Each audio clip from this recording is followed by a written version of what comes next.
Oh, okay. It's just a Hello, vape. everyone, and welcome to another episode of Disrupt Your Now, the show for entrepreneurs who are sick and tired of checking off the boxes and who are ready to start creating their own boxes to check off. So, before I get into introducing tonight's guest, I want to let you know that if you're one of those people, first of all, you need to read Disrupt Your Now and help yourself get to whatever you want to get to, or Boomer Cash Out to help you position your business for sale. My guest tonight is the perfect person to talk with us about transforming her life because she used to be a teacher, a high school teacher, and now she owns a business. She's an entrepreneur. I'm going to let her tell you what she does, but I'm so excited to have Megan on here, Megan Throckmorton, because we live in the same county. We met at a bar the other week, and I was like, oh my God, this is somebody who talks as much as I do and is as loud as I do. And we both went to Virginia Tech. Go Hokies. So, Megan, welcome to the show. Thank you so much. I'm really excited because when I met you at the bar, I remember going back in the truck because Joe had left to go get fuel so I could finish my drink. Mhm. And I remember getting back in the truck and said, dude, I just met the coolest people in there. And then you had texted me about that podcast. And I was like, now she wants me to be on her podcast. Oh, and I'm old enough to be your mother. So how does that go? I just turned 30 on Thursday. And I'm like, I'm still like, ugh, every time I say it, I want to puke just a little bit. Well, It's well, hard. to make you feel better, I graduated from Virginia Tech 30 years before you did. Oh, really? Yeah, What year did you? 83. In 83? Yes. Dang, that is cool. And my I kids, my youngest is 32 and my oldest is 35. So, hello, you don't have to throw up in your mouth anymore because you turned 30. I could definitely be your youngest kid. That's Yes, you cool. could. Okay, so they already know we're from the same county. They already know that you were a high school teacher and we went to Virginia Tech. But tell everybody like more about your background and how you got to where you are today. Okay, so I've basically been talking shit since I was 3 years old, so that kind of fits into my I line of love work that. now. um, but when growing up, I grew up on a farm in Scottsburg. I always was super kind of outgoing, hands on. I Hmm. like to work with my hands. Like we were always doing stuff on the farm, doing hay. I helped my uncle work cows. I'm talking with my hands. I got to get used to this. Oh, that's fine. That's fine because I use my hands all the time. Yeah, So and so go for it. I'm like Ricky Bobby. Like, what do I do with my hands? Um. Anyway, so I was always outgoing and stuff like that. I started riding horses pretty young, and grew up around that crowd, and that was a lot of fun. Hmm. In high school and middle school, I was big in FBLA, Future Business Leaders of America, and it was TSA, I think, Technology Something Association, and FFA, Future Farmers of Yeah. America. And so I really flew with FFA because I had like the best ag teacher in the world is Trina Gravitt Vaughn. She's from our town. Well, she lives Hmm. right across the line, just like I do now. She just went to Carolina like I did, but we're right just across the line. We ride horses together now. But so she really pushed me because I was so good at learning hands on. I loved agriculture. When I was in high school, I always figured I'd be an ag teacher because I want to be just like Trina or do something with my hands. I didn't really know, like going to tech, like I wasn't even going to go to college because I was like, man, we broke. We can't go to college. What you mean? Um, Anyway, Trina is the one that said, girl, I was broke too. Like, you got to get financial aid. You're going to be all right. Because, they didn't Hmm. teach you about all that stuff back when I was in high school. Right. And Yeah, in the so, Stone Ages. Yeah. yeah, well, they really did. They never told us about like the whole process. They didn't when But I was in school either. My mother did it all. yeah, well, so my mom and dad, I think they probably wanted me to go like DCC, or my mom always really wanted me to do something in technology because I was a little handy with the computer or whatever, Yeah. cool. But I'll tell you what I did, and I'm a real shit ass, and I don't care. When I was in middle school, my mom signed me up for all my classes in middle school. And when we got to high school, they sent a little paper home, and my mama signed me up for classes. And I got another piece of paper, and I put what I wanted to take on that bitch. And then I took what I wanted. And Oh, that's she asked me, hilarious. she was like, "Why didn't you get any of the classes I signed you up for?" And I was like, "I don't know, maybe they were full." No, I went in there and put I animal, love like we it. had like small animal care, equine management, forestry, like all That's my extracurriculars hilarious. were ag. Oh, And so, funny. but it did me really good because I did like horse judging. I went to state convention. I went to national convention in Indianapolis. Um, got to meet a ton of people.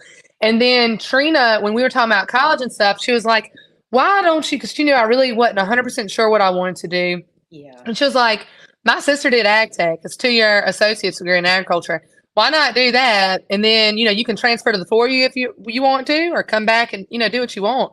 And Hmm. I looked it up and they had rolling admission. And I was like, heck yeah. And Yeah. so I went and I applied or whatever. And of course I got in. And my mom and dad called me and I was at, what's that Hilltop? What's Hilltop up there next to the it used to be across from like the Up on hotel. Highway 58. Yeah. Yeah. You know what I'm talking Hilltop about? I Restaurant. was Yeah. on Hilltop, and I always hang out with people older than me. So I was with Jamie and Dookie Bagby. And we were all there. My mom and dad called me because my acceptance letter came in. They read it to me on the phone. And everybody in the whole bar was celebrating and they gave me a beer. And I was like 18 and they didn't Oh, realize until funny. after they got me the beer. They were like, oh my God. And Dookie was like, oh, it's okay. It's okay. Oh, funny. But it was hilarious. But anyway, so I went to Virginia Tech and for 2 years, met my best friend ever, Ellie Cisak. She's blue collar as hell, just like me too. She runs a forestry business in the Catawba Valley. Oh, that's where my dad is from, and we have a house up there. We're up there this weekend. Yeah, she lives right in the Catawba Providence Farm. Oh, okay. Well, I'll have to look her up. Yeah, she's right on the main little strip in the Catawba Valley. Okay. And yeah, she's awesome. So I go up there and see her some like at least a couple times a year. But anyway, I met her and like did all the classes in ag tech were really hands on. Yeah. So I learned how to artificially inseminate cows, like all kinds of stuff. It was really cool, and I use a lot of it still now, even because we have goats and horses and chickens and all kinds of wildlife around here. Anyway, well, in the middle of the year, like you have like an internship during the summer, so I was like, I ain't going back home. This sucks. Like, 'cause I was like ready to leave home at like 16. I was like, I gotta get out of here. So I went to Colorado and worked at the 4UR guest ranch. Oh. And created a big old bougie guest ranch. I met Johnny Depp when they were filming The Lone Ranger there. Oh, and like all the gaylords that run the hotels to go there. It's like, it's bougie. They have like fly fishing, horse riding, hiking. Like they have like steak night where they go all the way up to like station 19. It's crazy. But you're like an hour and a half from Walmart. Like you in the middle of nowhere. It's like Courage the Cowardly Dog. What Anyway, an experience though. It was, but I met so many cool people. And so I'm glad I did that because it got me out of like my box. Yeah. And I was with people I didn't know a soul there when I got there. And I think that's good for every person, especially getting out of high school and getting out of your small town. Yeah. Because you learn how to be real open-minded real quick. Because there was people from New Zealand there that worked there. So you just meet getting out, and the reason I highlight this right now is because getting out then made such a big impact on me in such a positive way that I have, even when I was teaching high school, and any high schooler or teenager I know, I tell them, I'm like, you got to get away from here for a while. Don't stay here. Get away from here for a little while. Because if you don't, like, you miss out on so much, experience. Yeah. Even if I was in Blacksburg, but really that's not even far enough. Like you got to go to another state, dog. Yeah, go to another state. That's so true. So true. Yeah. You got to get out and you got to go where you know nobody and there's no chance of you meeting up at anybody at a store, And that's true no matter where you're from. Even if I believe, even if you're not from a rural area. Because I've known a lot of people that live in the largest cities in America and they've never left their little area. So to them, that's their world. So anybody listening, that's really important regardless of where you are. Yeah, and my thing is don't be scared because there's so many cool people out there that you would think you would, like leaving high school, you would think, oh, I'll never get along with them or XYZ. Yeah. No, there's so many people that have the exact opposite of you and then you can be best friends. It's really awesome. So true. And I was going to say also, I forgot to say earlier, my daughter went to high school in Japan one year. That's dang. She was like, I got to get the hell out of here. Yeah. Yeah. So, no, that's cool. No, you're fine. No, that's cool. So I got back, did my last year at Tech, graduated, and this is where the story gets funny because my husband, I'm gonna go ahead and say it. My husband and me have a very large age difference. We're 28 years difference. And we met riding horses. We all had the same friends and stuff. So this part of the story, I did not graduate and come home. I actually graduated and then I moved in with him. And so I started a job at like Fastenal. I worked at Fastenal for a little while. Okay. So, got to experience that for a little while. Tell people what that is, because there are probably a lot of people that have no clue. Fastenal is it's just like a tool supply place. Yeah. Like I used to deliver tools to like all the power plants around here. Okay. Yeah, it was really cool. I met a lot of people doing that too. Especially in the Roxborough area because I wasn't so familiar with the Roxborough area. Yeah. So anyway, fast forward I don't know, 8 years. We had two kids at the time. I was going to school, taking care of Joe's mom. Joe's my husband's a general contractor, so he's building houses. And we built a barn for Scotty Pierce, who had a big old septic business in Durham in my hometown in Scottsburg. Oh, okay. And we got to know them. Yeah, right there next to the post office, in my hometown. And as Joe, it's hard to find help. You can't hardly find nobody that can breathe and hold a hammer anymore. It's real hard. And so, they told Joe, because Joe's really talented and he's good. He's a hard worker. Scotty was like, man, y'all need to get a pumper truck. Y'all would do good. You wouldn't have to have all this labor. Y'all could do what y'all wanted. You know what I mean? Y'all need to get a pumper truck. That'd be a great business for y'all to run. And at the time, I was teaching high school. I had went through college in this 10-year span, another degree. I got a 4-year degree in elementary. How I got a 2-year ag tech degree and a 4-year degree in elementary education was over teaching high school. Anything can happen if you wanted to, guys. Just know the right people. I got that job because my old deacon in the church in Scottsburg was an ag teacher, and he called me and he was like, hey, there's a landscaping position open. You'd be really good at it. You want it? And I was like, yeah, sure. They called me on the phone and I got the job without even applying. Oh my gosh. It's really hard to get good teachers though. So yeah, also, and I taught for 3 years. Joe was building that thing at the very end of my teaching for Scotty. I had our third baby during COVID. We were teaching from home. It was after we had to go home. Yeah. So I'm over here with my third baby, and he's 6 months old. And they're like, okay, it was February. And me and Joe had kind of been talking about doing the septic thing. Yeah. Kind of, you know what I mean? It was an idea at the time. Right. And, we were kind of looking at trucks, pricing stuff out, just an idea.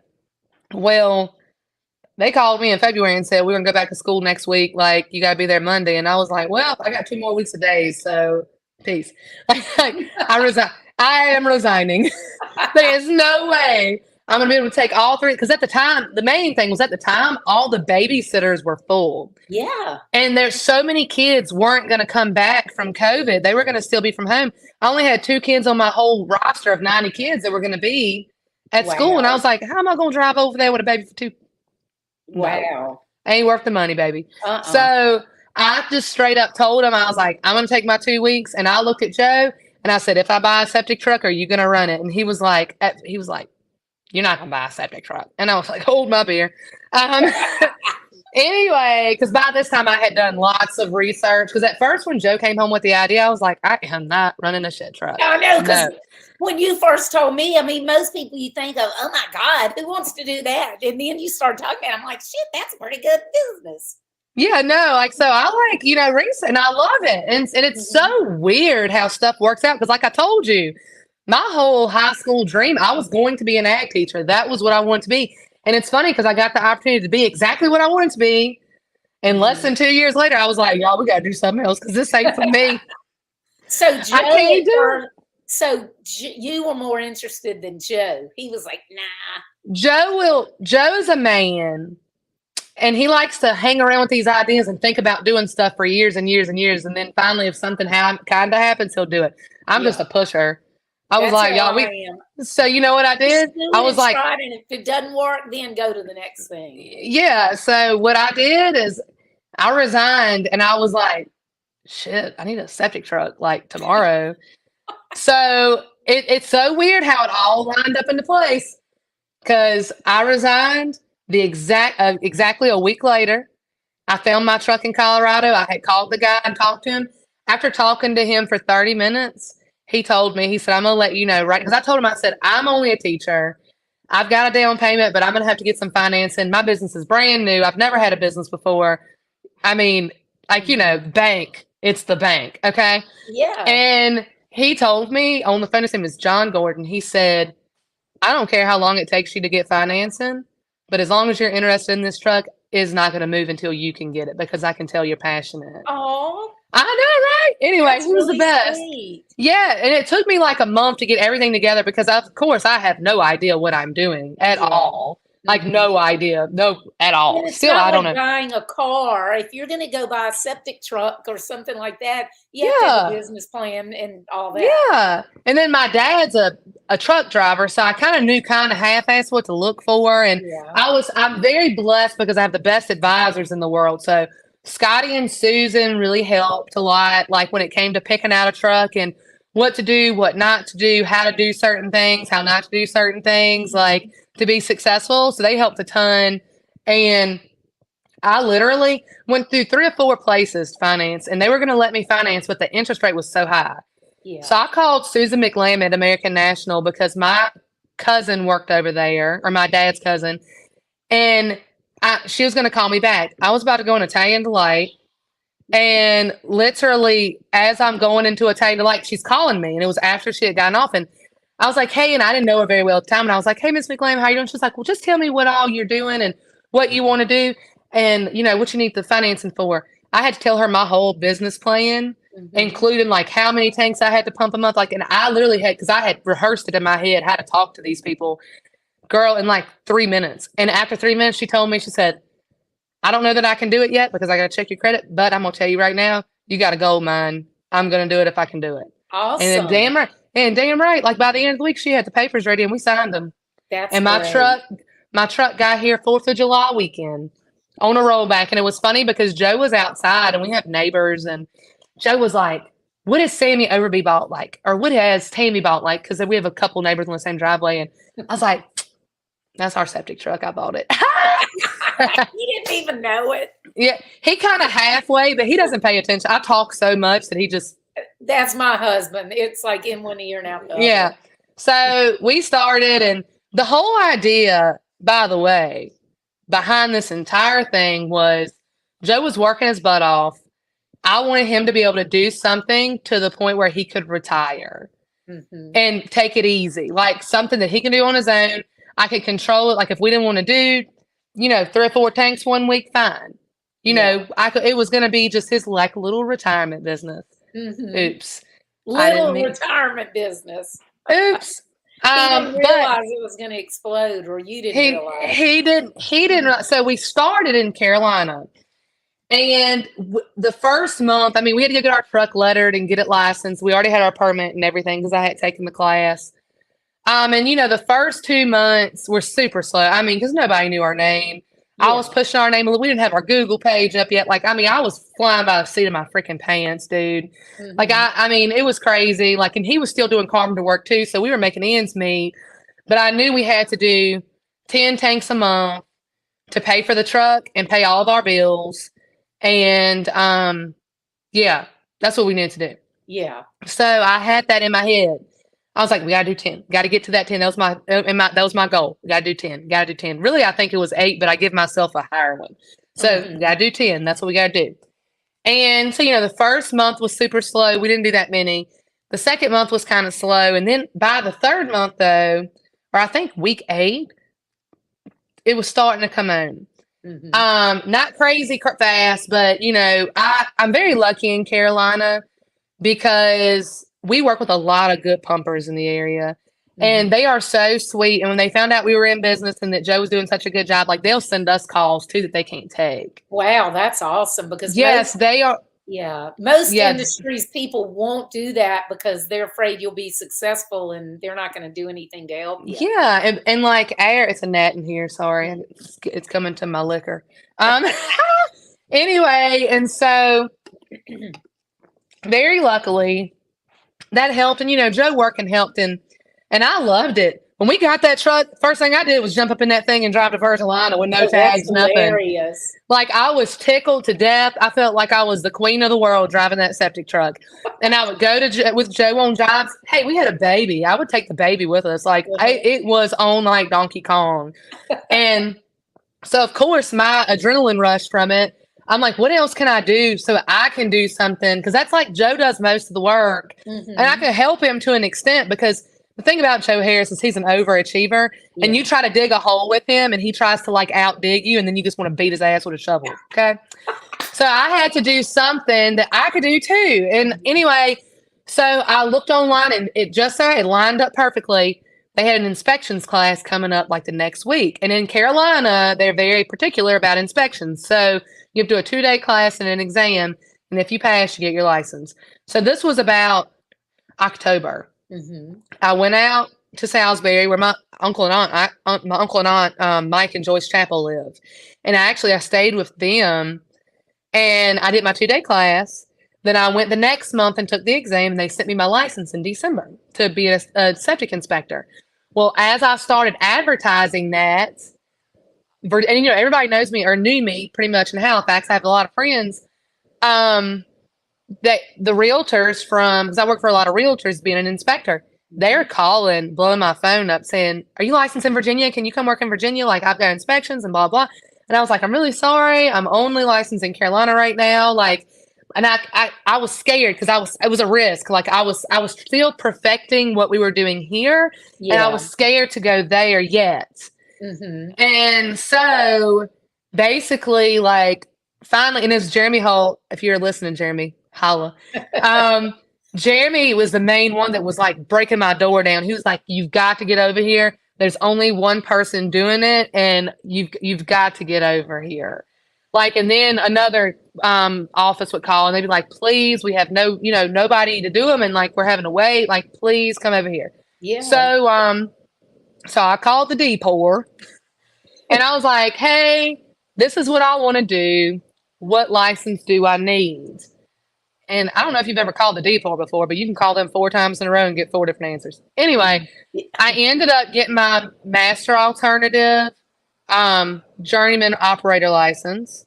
And what that does is, being a journeyman, that means you can operate for a year up under somebody. Okay, yeah. So that you can run, and you have to take an exam, and then you can get your master alternative one. The actual license, not just the little junior license, not the little junior bacon cheeseburger, but the actual Big Mac, Anyway, so I ran with that for a little while and went ahead and took my test, and it was a trip because it was like 9 books, and it was open book, but you had to go through it and highlight, because if you didn't, like, you couldn't keep up because it's timed. Anyway, so I'm doing and working, and sorry, my thing went up. I'm doing inspections and working, and I went and got that. Now I have my actual master alternative on-site sewage system operator license. So now I can sign for other people to do it if they want to do it, type thing. Yeah. And I can work on being an alternative. You can get a conventional or an alternative. But being a alternative, I can work on all different kind of crazy systems and regular gravity systems. Okay. Whereas if you're just conventional, you're only supposed to work on gravity. So, like, us doing that, it was literally, I can't even lie to you, like, it was like maybe January was kind of slow at the end of the year, because I got my license to run in Virginia and my inspector, or not at the same time. I got my inspector like a month before, but I got my Virginia thing like in November, I think. And, December was a little bit slower, but come freaking January and February, it was like we were supposed to be doing 10 a month, right? Oh, God. It was all of a sudden like so many a week, and then so many. And now that was a whole year. Now in the year of 2023, we did like this January. It's supposed to be slow in January. We did like 69 jobs. And I was like, oh, my God. I could have never imagined. And it's funny because, like, I'm real weird on statistics. So I like put in numbers, and it's like in a chart, and I'm like, how did this turn into this? It was awesome. Yeah. It really comes from like, Joe doing such great work, and then us working with other, like other pumper Mhm. companies in Roxborough, and working with realtors and really being active in the community. And like I work with an installer like very closely that's awesome at his job. And basically when you do good work, it gets good. I mean, you're blessed. And so Yeah. yeah. So basically all that, like that year of just chaos and then getting everything straight has led up into this year, and it's just been awesome. And Well, I don't there's several things in your story that you were smart enough to get right. First of all, you researched and you oh had God, a yeah. mentor kind of, and and then well, these aren't all the things, but secondly, you knew what you had to do, the minimum. You knew that you had to do it, and you gave yourself a cushion. Yeah. And then you also realized that you and Joe had to have your own little things, or cause I don't care what the business is, and if people are married or not, you still Yeah. kind of have to have people in their own lane, but especially if they're married. I've owned Oh several God. businesses with my husband, and Do you know how so many it's times same we've got with us. divorced in the last 2 years? What? You want to know how many times we like talk about divorce in the last 2 years? Oh, I Me and can Joe, imagine. me and Joe, like I have to say, I watch how I schedule things so we can have an actual break from each other. And I actually hired a guy to help him dig and stuff Uh-huh. because I was like, if we don't get some sort of space, Yeah. I'm gonna throw you in a septic tank and put DNR on it, dog. Like, Well, and the thing is, that's so true though, because it's hard enough being married anyway, but when you're yeah, working with the person and you're not only working with them owning the business, but you're working with them, and you can't get yeah. away, that's a recipe for disaster. And you have little babies. Oh When we God, yeah. started our first business, our youngest was 4 months and our oldest was 24 months. And I Oh started my God. making cold calls on the phone. And Tom was still in the Navy. He was going to retire in 6 months. So I know I've been there with babies and doing it. It was just a You know, different business.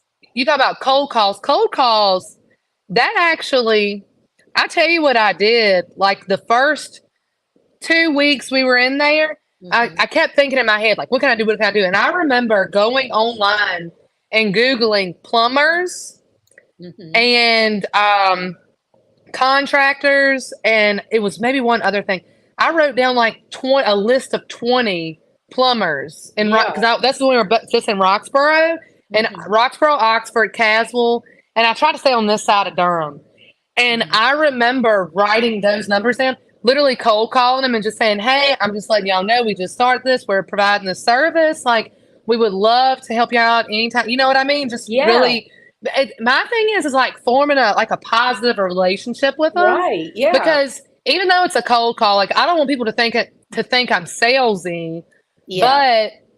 but I want them to know that I care, Yep. and then I want them to, because I can talk to a freaking fence post dog and make friends with it. I would have never So known that, Megan. I know, right? So talking to him, it's just like me talking to you at the bar the other Yep. day. Hmm. That's how I did it on the phone, and I just like would like. I mean, I don't even know what I would start with, and like besides that, and I would just tell them. They would ask like, "How long have you been in? Well, how do we get it started?" And I would go on with Hmm. it, and that's how we got a lot of our contractors that we work a lot for now too, Yeah. which it helped because Joe was a general contractor Mhm. Yeah. and framed for a lot of them. So him knowing it really works out because he knows like everybody in Roxborough.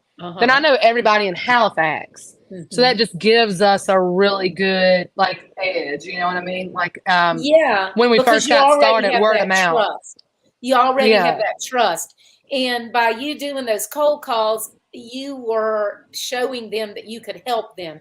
And the thing is, whether you're a plumber or realtor or whatever, it doesn't matter that you don't do the septic work. If it's Uh-huh. holding up what you do, it's your problem. And so for Yeah. them to be able to have somebody dependable like y'all to work with is a Uh-huh. huge asset. And and to any of the listeners out there, they're basically gatekeepers. You need to identify gatekeepers in that in industries that are related to yours who are working with the type of customers that would need you. Yeah. I think I might have lost my signal for a second. And that way, they're basically doing the marketing for you. Mm-hmm. Yeah, and it may, like, I feel like when you do cold calls, if you do them the right way and you're not so salesy, Right. you sound, I mean, they can tell in your voice that you're passionate about what you do, and you're trying, your customer service is there. Yeah. Because Mhm. not everybody's going to go make cold calls. Some people will just sit at home till the phone ring. I That's ain't that right. girl. Well, And so, when we started ours, I was like you. I'm like, oh my God, we have to get business. And I had been an accountant.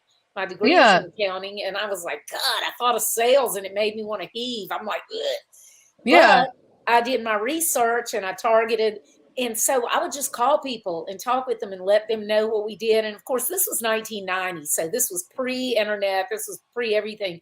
And I would just be like, can I send you some information? And of course, they'd say yes, figuring they would never answer. I'm sure Mm-hmm. they were figuring, I don't need this. But then I'd send it to them, and about 90% of the people that I called ended up signing up with us. But it's the thing, it's like you have to figure out who to target and give them a real reason and let them know that you're there to help them, Mm-hmm. not to get something out of them. Yeah, and like I think a big thing too is when you educate them, Yes. like especially the homeowner. Like my best networking tool is education Yeah. because not everybody knows about septic, and now we have all these septics, like a huge, very huge percentage of septic systems failing. Yeah. I mean, you got to think septics were put in like the 40s and 50s big. Before that, it was like, you got buddy, you got a septic system. If not, you go outside and shit in a bucket. I mean, really though, like, There you, I yeah, mean, yeah. basically, like that's what it was. And so but nobody knew about preventative maintenance Right. back in the 50s and 60s, and they're putting like all these septic systems in, and they're working. And now generations have like passed away, and younger people find these ranch houses, and there are older houses, 50s, 60s, 70s Yeah. eras, and like they're looking at them to get their first house. And what was happening is they were moving in and not long, because, and this is really weird to say, but you ever met an old person, you know about how much water they use. They Mm-hmm. don't use that much water because they're conservative. Right. You ever Right. met like somebody that's like 25? Yeah, they take like 8 showers a day and wash like Yeah. 5 loads of Hmm. clothes with like 3 pairs of pants in them. You know And what I mean? throwing a ton of bleach in it and everything else. Yeah. Well, and so using more water, and see, these systems started failing, Yeah. and come to find out, like people they were going into the D boxes and stuff, and the tanks, they had never been pumped ever, hardly Yeah. ever, and like so much sludge has got into the drain field in all these systems after they have just made the biggest purchase of their life, or the first Mhm. biggest purchase of their life, a house. Yeah. They're having to put like get a personal loan for $10,000-$20,000 to put a Mhm. whole new system in because it's failing, because of no preventative maintenance. So that's why, like education, I push preventative maintenance, and I tell them, I'm like, every 3 to 5, no more than 30% of solids. Like, this is what happens Mhm. if you get over that amount of solids. I gave y'all the whole spiel when I was drinking over I that know. I stuff. was going to say, I learned so much. I was like, oh my God, I never knew that.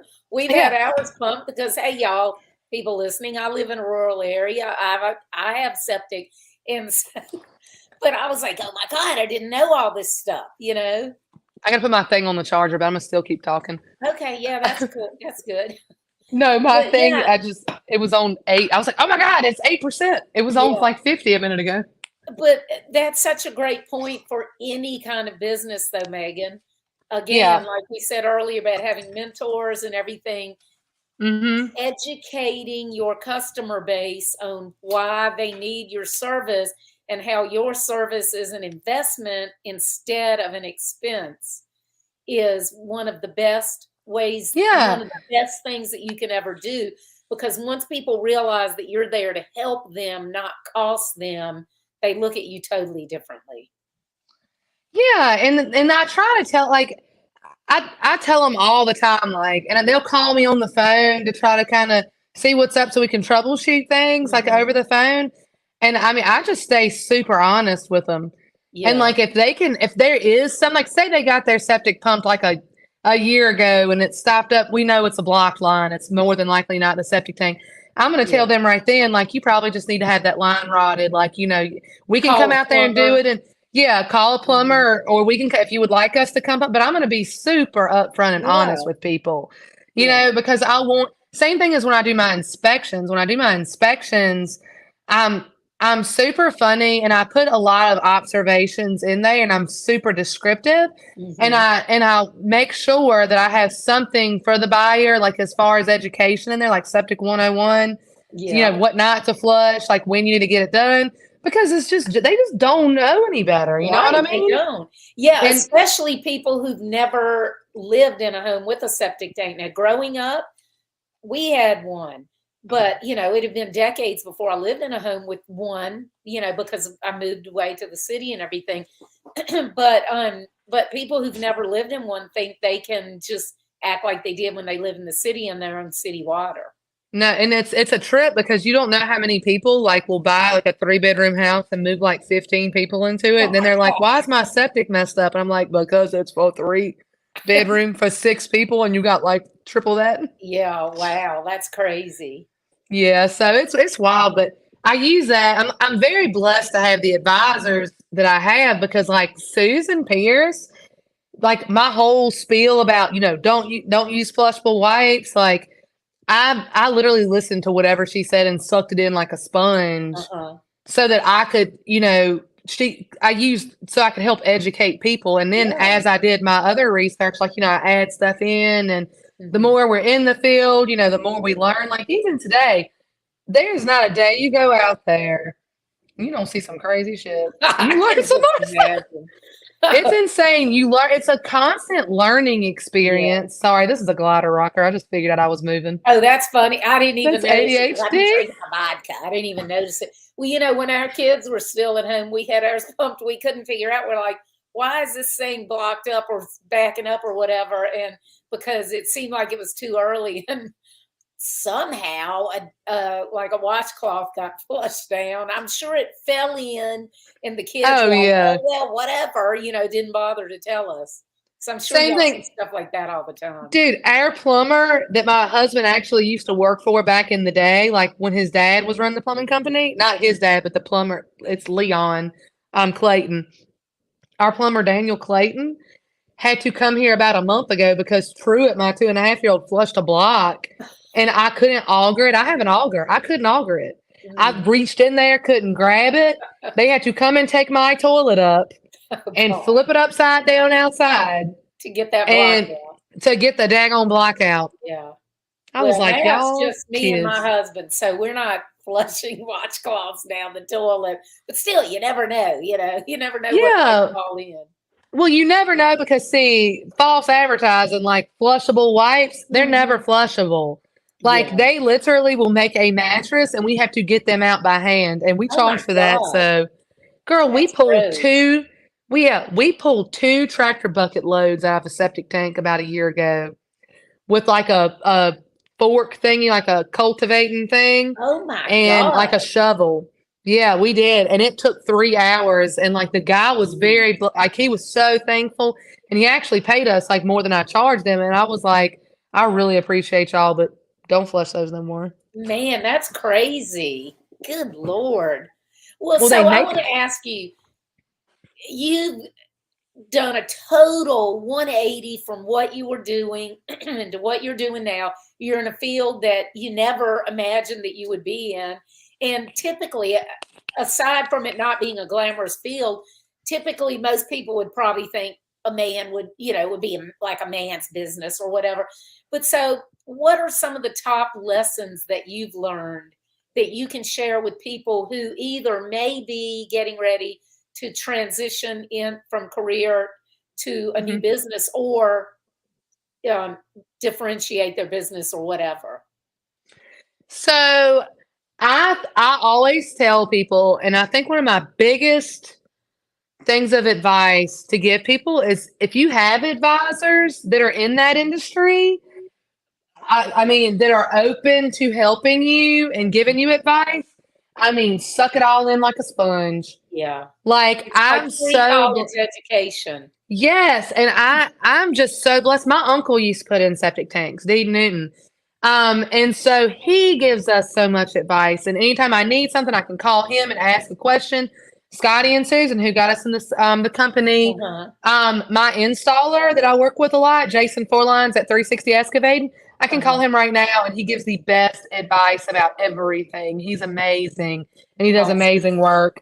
Um, I mean, anybody in that industry, like it's so good. I know a lot of people don't have that though, but I Yeah. think that's my biggest piece of advice is always listen to advisors. And I mean, you don't have to listen to every, but dude, Yeah. just like You take what you soak it can in, and then in. as you learn, you weed out. Yeah. Yeah. When you take everything in, then you take your experience and you put it with that, and then you learn for yourself. But they've learned so many lessons, and then Hmm. they pass them on to us that it's so helpful, Yeah. to us. Like, I'm very blessed, like I And said, if to you have these. don't, for anybody listening, if you don't have people like that, like Megan was lucky enough to have, you need to start building connections in your industry. And you can do that by going to industry events. You can do it in all kinds of ways,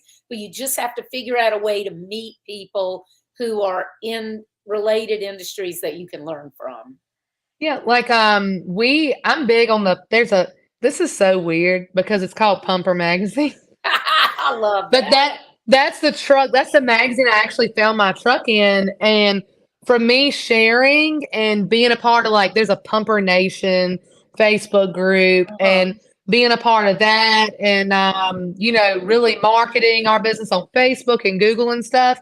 Um, Making connections with those, even if they're not here, they're like all over the United States, Yeah. in their industry. I've been able to learn a lot from them. And then from me being a woman in the industry, and there's other women in the industry, like, and I love it. And I love connecting with them. Hmm. And it's so funny because, like, I'll put stuff on the Pumper page and stuff. And like, I tell you what, I just had a birthday, and Sissy, who we were talking about earlier, Yeah. surprised me with cupcakes, like poop emojis, and a toilet paper birthday cake. And I was doing the Family Feud event at the brewery, so I was flipping the sign. So I'm wearing like heels and a sparkly dress, and I'm like posing in front of my cupcakes, and everybody sang me happy birthday, and it was amazing. Oh, that's Um, funny. I know, they're so sweet. That was so sweet. But I posted on the Pumper page. I was like, you're a septic pumper when this is what your birthday cake looks like, and all of them like flipped. And the people from Pumper Magazine have actually reached out to me to do an issue for our business because Hmm. we are 100% like women owned LLC, and so like they want to do like a whole article and get pictures taken and stuff. And it's so weird how stuff happens. And Yeah. if you would have told me 3 years ago that I was going to be a septic professional and I was going to be featured in Pumper Magazine, I'd be like, y'all stupid. That is hilarious. But the thing about sharing it on the group page is also a great example of being yourself. Don't go on Yeah. these things and try to be all whatever. Go on and just be yourself. And when you are yourself, then the people that you would want to be affiliated with or get to know are going to be attracted to you, and the people Yeah. that you And wouldn't want to are going to it's going to repel them, and that way yeah. I tell people all the time, be the most transparent. That's why I scare the shit out of people, I think, sometimes, because I'm so transparent and just so out yeah. there, and they're just like, damn. Well, Where did this girl tell come them from? tell them what your tagline is that your mom Oh, didn't want them to try. oh yeah. So my mom is big in the Baptist church, and she was so mortified because I told her what my tagline or my motto was going to be when I was putting the letters on my truck, and it was going to say, "We take your shit with a smile 7 days a week," with a little poop emoji. And my mom was so mortified that I had to just put "We want your stinking business" on the back. But now I put that other thing on back of t-shirts and everything. Oh, And that's people hilarious. love it. Yeah, people But love it. And it's like, even if they're not doing business with you, people want crazy things like that. well, and they see it, and that's what brings it out. You know, like when I go to Sissy's, my best networking tool, I meant to tell you earlier, is walking next door and sitting in Sissy's shop and talking to her and whoever's hair there. Do you know how many pump offs I've got from talking shit in Sissy's shop? Like people, That's hilarious. dude, seriously, and like they're like, we didn't know that, and we're gonna call you, and like Sissy has my cards right there, So and it's is funny. your office next to Sissy's? Yeah, so I rent the all occasion limo office from Jeff. So it's just a little Okay. 9x9. I don't go there very often. It's like my little space to get away from the house and actually do work because I cannot do paperwork here around all these three little Tasmanian devils. Yeah. But And for I love anybody them. wondering who the hell we're talking about with Sissy, it's a local girl that we both know Oops. who is a hairdresser. And we both know her. And so that's why we're talking about her. And she's literally, I would say she's good as gold, but she's better than gold. Yeah. Sissy is the best thing since sliced bread. I have never met somebody so positive and so encouraging in my entire life. She do my hair. It look a little rough because my air conditioner don't work in my car right now. So it's been getting like wind blowing with the windows down. But look at my add me on Facebook. Like, look at my Facebook pictures because she did the day of my birthday. I went over there in the morning because I had 3 meetings that day. I had an MLS meeting, the Family Feud thing, and the chamber. She did my hair that morning so I would look like awesome all day for my 30th birthday. Oh, that's and then sweet. she surprised me with cupcakes later, like the best She ever. is awesome. I met her through a networking group that I was in ages ago, and I haven't seen her in a long time, but she is really sweet and she does great work. Her little business, like her little shop next to mine, is so nice. Is it? Well, like it's so cute. Yeah, no, check it out. Yeah, I love it. All right, Megan, thank you so much for joining me tonight. But before we go, I know most of the people watching and who are going to be watching and listening later are not in our area, but still they may want to network with you, or they may want to interview you or have you in their magazine or whatever. But so to them and to people who may want to hire y'all, tell people how they can find out more about your business and how they can connect with you. Okay, so I'll do the whole spiel. Okay. So my name is Megan Throckmorton, and I own Harris and Sons Septic, LLC. We do septic pump outs, licensed septic inspections, camera services, repairs, and new installs in both North Carolina and Virginia. You can reach me at 336-504-8398 anytime because I love to talk shit. Or on Facebook at Harris and Sons Septic, LLC, the page. My website is southsideseptic.com. And I need to talk to Lisa to get it refabbed. All right, I'll help you out. I gotta get you to help me with that because I've been thinking about that all week. Like I've got to get it revamped. And so that's the best way to reach me seriously is by call or text 336-504-8398. Like I love it. We take your shit with a smile 7 days a week and love to do it. So Megan, this is the best ever. I've had a blast talking with you. I'm so glad that we ran into each other at the bar that day. And my sister and I were sitting there. We were celebrating our birthdays, and you came peeking over our booth, looking out. Yeah. You came because our birthdays are only 3 days apart, and you came peeking over our booth, and you were talking to somebody and drinking your drink, and we were like, "Who the hell is this girl?" And you're like, bah, bah, bah, bah, loud and talking a lot like us. And then we just started talking, and I was like, "Oh my God, you're so great!" So I'm excited that you came home. I'm so glad I got to meet you. It's so funny. What I was doing was watching Joe put the children in the truck. And so tell them before we go, tell them what you're doing because it's hilarious. It's typical wife and husband. What I'm doing right now? No, what you were doing when you were looking out the window. Okay, so we were at the bar, and I had just got Leilani, the best bartender ever, had just came in, and she made me a drink. Well, we still had to go get fuel. So Joe was like, "Hey, I'll go get fuel, and I'll take the kids with me." And I was like, "Are you sick? Like, are you sure?" Anyway, so he goes out the door we've got a Dodge Dually sitting out there to load the kids up, and I get up because my seat didn't have a window. Y'all's window was open right next, Yeah. and I'm hovering over these two women I've never met in my life, looking out the window to watch my husband put the children, because they're 8, 5, and 2. Yeah, that's And a I'm big watching. job. Well, I'm not worried about the 8-year-old. He was holding the 2-year-old, Yeah. but the 5-year-old is just like Waldo. He just wanders. Yeah, he could have been anywhere in the parking lot. You were cracking me up because this is how she was, y'all. Yeah, seriously, I was like, I was watching because I was like, Peyton, please. And the guy I was talking to you next to you was a guy I grew up with, Ronnie Sneed. He like had land all down the road from us. Uh-huh. And so I've known him my whole life. And I was trying to talk to him and Sue. And I was like, hold on, I got to make sure that like my kids don't get ran over. And it's funny because I was drinking. I had almost drank all my drink just watching them get into the car. Well, so It was look, awesome. y'all.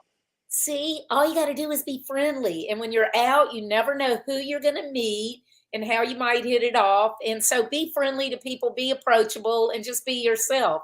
And thank you, Megan, for joining me. I'm really excited to have you on, especially because you're local. Well, yes, right? No, I'm so tickled to be here. I'm so glad that you invited me. I'm so glad I met you because I know we're about to be like BFFs. Like, that's right. After talking to you and your sister, when your sister said she lived away from here, I was like, why? You guys move? I know. She lives in Chesterfield. Yeah, Chesterfield. Yeah. I was like, man. Yeah, she's a teacher. So we have stuff in common. So it's so awesome. Yeah. All right. I will see you soon. And everybody else, I have a special episode coming up in 2 nights to speak with somebody from the Iowa Small Business Development Center about the Veterans Entrepreneurship Conference that Ryan Garrett and I are speaking at in Iowa, June 2nd. So I hope y'all will join us for that to find out more about entrepreneurship in Iowa. And I think I disappeared for a minute. Thanks, it came Megan. Through though. Yeah, thanks, Megan. Thank you. I'll see you later. Bye. See ya. Bye. I got to figure out how to get off.